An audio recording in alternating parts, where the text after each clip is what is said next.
मराठा विद्याप्रसारक संस्थेच्या स्वतंत्र विद्यापीठाच्या मुद्द्यावरून सरचिटणीस ॲडव्होकेट नितीन ठाकरे व संस्थेचे अध्यक्ष डॉक्टर सुनील ठिकले यांच्यात तणाव निर्माण झाला। संस्थेतील 1999 इंजिनिअरिंगच्या जागा वाढवण्याच्या कामात विरोधकांनी खोडा घातला होता। त्याचप्रमाणे मविप्रच्या स्वतंत्र विद्यापीठाच्या स्थापनेस विरोध केला जात असल्याचा आरोप ॲडव्होकेट ठाकरे यांनी पत्रकार परिषदेत केला। ॲडव्होकेट नितीन ठाकरे म्हणाले की संस्थेच्या हक्काच्या विकासाऐवजी विरोधकांचा प्रयत्न इतर शैक्षणिक संस्थांना फायदा पोहोचवणार आहे। रविवारी होणारी वार्षिक सभा याच विषयावर गाजणार आहे। सत्ताधारी गटाकडून ठरावाला मंजुरी देण्यासाठी सोशल मीडियाद्वारे साथ घातली जाते। ॲडव्होकेट ठाकरे पुढे म्हणाले की अध्यक्ष डॉक्टर सुनील ठिकले आणि विरोधक गटाने विद्यापीठ स्थापन करण्यास विरोध करतात। पुणे येथील सिम्बायोसिस विद्यापीठाचे अभ्यास दौरे डॉक्टर ठिकले आमच्या सोबत होते, पण नंतर त्यांनी विरोध करण्याचं षडयंत्र आखलं। मविप्रच्या प्रांगणात विश्व मराठी साहित्य संमेलन आयोजित आहे। गुरुवारी मराठी भाषा मंत्री उदय सामंत संमेलनाच्या जागेची पाहणी करतील आणि त्यानंतर संमेलनाच्या तयारीसाठी कार्यालयात बैठक घेण्यात येणार आहे। ॲडव्होकेट ठाकरे यांनी सांगितलं की संस्थेच्या आगामी निवडणुकीसाठी विद्यापीठ विषय तापवला जातोय। 500 कोटींच्या किमतीची जागा विद्यापीठासाठी उपलब्ध होणार असून स्वतंत्र विद्यापीठाचे फायदे सर्वसामान्य सभासदांना होणार नाहीत।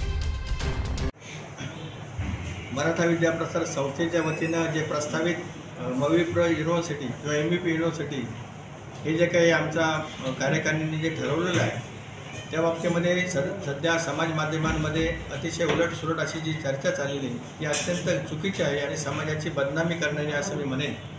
या आजच्या या प्रेस कॉन्फरन्सला माझ्या समवेत संस्थेचे सन्माननीय सभापती बाळासाहेब आप्पा क्षीरसागर, त्याचप्रमाणे उपसभापती DB अण्णा मोगल, चिटणीस दिलीपजी दळवी आणि उपाध्यक्ष विश्वासराव मोरे, आमचे इगतपुरी तालुक्याचे संचालक ॲडव्होकेट संदीपजी गुळवे आणि रमेश आबा पिंगळे नाशिक ग्रामीणचे संचालक हे सर्वजण उपस्थित आहेत। आणि आमच्या कार्यकारिणीमध्ये सर्वानुमते केवळ अध्यक्ष सुनील ठिकले यांचा विरोध सोडला तर सगळ्यांनी हे विद्यापीठ व्हावं अशा प्रकारची भूमिका घेतलेली आहे।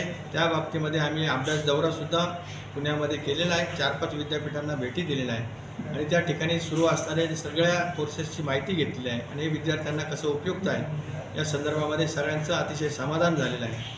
आणि त्यामुळं अशा प्रकारे आत्ता जे समाज माध्यमांमध्ये जे उलटसुलट चर्चा चालू आहे की हे विद्यापीठ कोणाचं खाजगी होईल किंवा याच्यामुळं संस्थेची बदनामी होईल, संस्थेची जमीन ही लुटली जाईल, संस्थेवरती आर्थिक बोजा पडेल असे जे आरोप होतात ते अत्यंत चुकीचे आहे।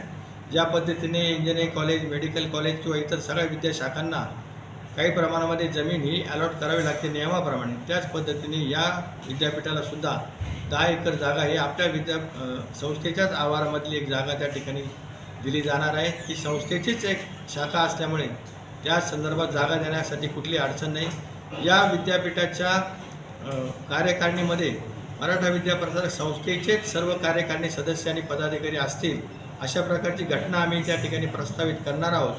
परंतु आज जो काही प्रश्न आहे तो अर्ज करायचा की नाही विद्यापीठ स्थापनेसाठीचा, तो अर्ज केल्यानंतर हे बाकीचे प्रश्न नंतर येणार आहेत आणि त्या संदर्भामध्ये आमची कार्यकारिणी एकमताने ते सगळे जसे ठरवतील त्या पद्धतीने आणि आमचे सन्माननीय सभासद जसे सांगतील त्या पद्धतीने या विद्यापीठावर सुद्धा सगळ्या सभासदांचीच मालकी कशी राहील, सर्व कार्यकारिणीच तिथं कारभार कसा बघेल अशा प्रकारची घटना आम्ही त्या ठिकाणी करणार आहोत। त्यामुळं आत्ता ज्या शंका उपस्थित केल्या जातात की मविप्र कार्यकारिणी आणि मविप्र विद्यापीठ हे 2 वेगवेगळ्या संस्था असतील तसं होणार नाही।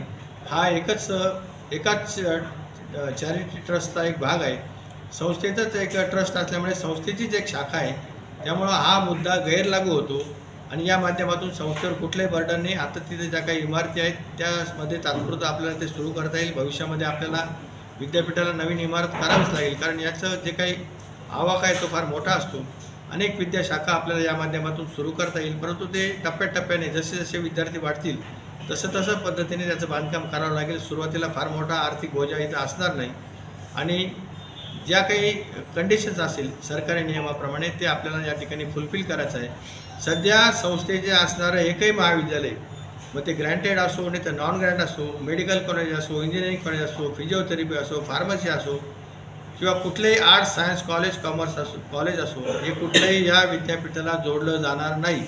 हे विद्यापीठ हे नवीन विद्यापीठ असेल। या विद्यापीठाच्या अंतर्गत नवीन विद्याशाखा आम्ही सुरू करणार आहोत। ज्या विद्याशाखा आत्ता आमच्या असणाऱ्या कुठल्याच कॉलेजमध्ये नसतील अशा प्रकारच्या विद्याशाखा आम्हाला सुरू करायच्या आहे, ज्याच्याही मार्केटमध्ये इंडस्ट्रीमध्ये याची गरज आहे, तशा प्रकारचे रोजगार ज्यांना उपलब्ध आहेत तशा पद्धतीचे अभ्यासक्रम हे आपण त्या इंडस्ट्रीबरोबर चर्चा करून ज्याला टेलर मेड म्हणतात तशा पद्धतीने हे अभ्यासक्रम सुरू करणार आहोत आणि त्यामुळे विद्यार्थ्यांचा एक फायदा असेल की तिथं प्रवेश मिळाल्यानंतर आणि पास झाल्यानंतर लगेचच त्यांना नोकरीची 100% हमी मिळणार आहे। त्यामुळं सर्व सभासदांनी आणि पालकांनी आणि नागरिकांनी ठरवावं की हे विद्यापीठ करायचं की नाही करायचं आणि ज्यांना इथं राजकारण करायचं आहे ते जे काही मुद्दे मांडत आहेत ते अत्यंत गैरलागू आहेत। ही संस्था 10,000 सभासदांची आहे आणि हे विद्यापीठसुद्धा 10,000 सभासदांच्याच मालकीचं राहील। या विद्यापीठावरती संपूर्णपणे मराठा विद्याप्रसारक संस्थेच्या कार्यकारिणीचं सभासदांचं कारभार असणार आहे, त्यांचंच वर्चस्व असणार आहे, इतर कोणीही नसणार आहे। शासकीय नियमाप्रमाणे फक्त अभ्यास मंडळ वगैरे जे काही असतात त्याच्यावरती एक दोन प्रतिनिधी असतात, परंतु संस्थेचा कारभार सगळा आर्थिक व्यवहार हा संस्थेच्याच माध्यमातून होईल। संस्थेचेच ऑडिटर त्याचं ऑडिट करतील, त्याची मंजुरीसुद्धा संस्थेच्याच कार्यकारिणीमध्ये घेतली जाईल आणि जशी वार्षिक सभेमध्ये आपण इतर शाखांच्या बाबतीमध्ये ऑडिटला मंजुरी घेतो तशीच मंजुरी या विद्यापीठाची सर्व महाविप्रच्या सभासदांसमोर त्या ठिकाणी आर्थिक मांडणी करून त्याला मंजुरी घेतली जाईल। हे इतकं सूर्यप्रकाश इतकं स्वच्छ आहे, त्यामुळे आमच्या मनामध्ये कुठलंही पाप नाही, याच्यामध्ये आम्हाला कुठलंही खाजगीकरण करायचं नाही आणि संस्था ही आमची आई आहे। या बाबतीमध्ये आमच्या भावना अतिशय तीव्र आहेत। या बाबतीमध्ये असं आमचं कोणालाही वाटत नाही की हे खाजगी व्हावं किंवा एखाद्या कुटुंबाचं व्हावं आणि तसे आमचे महाविप्र सभासदसुद्धा होऊ देणार नाही। त्यामुळे विरोधकांनी कृपा करून अशा प्रकारचे गैरसमज हे या विद्यापीठाच्या निर्मितीला पसरू नयेत आणि हे एक चांगला उपक्रम आहे, त्याचा अभ्यासपूर्ण आम्ही विचार करून हा निर्णय घेतलेला आहे।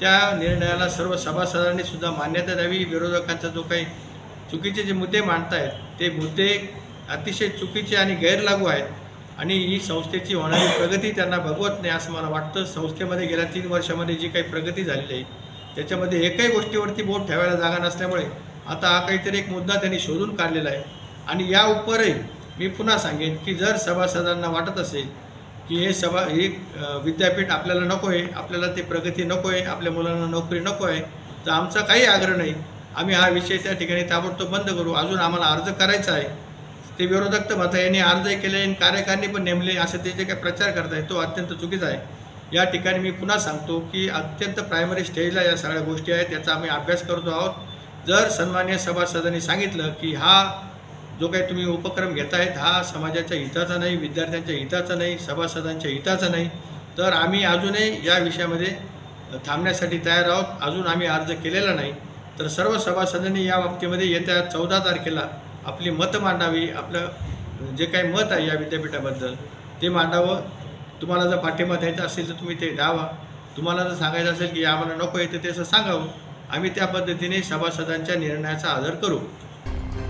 मात्र मविप्रचे अध्यक्ष डॉक्टर सुनील ढिकले यांनी हे विद्यापीठ सामूहिक नसून वैयक्तिक स्वरूपाचं असेल यासाठीचं खटाटोप असल्याचं म्हटलंय। पत्रकार परिषदेत ॲडव्होकेट ठाकरे यांच्या बाजूनं सभापती बाळासाहेब क्षीरसागर, उपाध्यक्ष मोरे आणि संचालक संदीप कुळवे उपस्थित होते। 9 न्यूज महाराष्ट्रासाठी अनिल केदारे, नाशिक।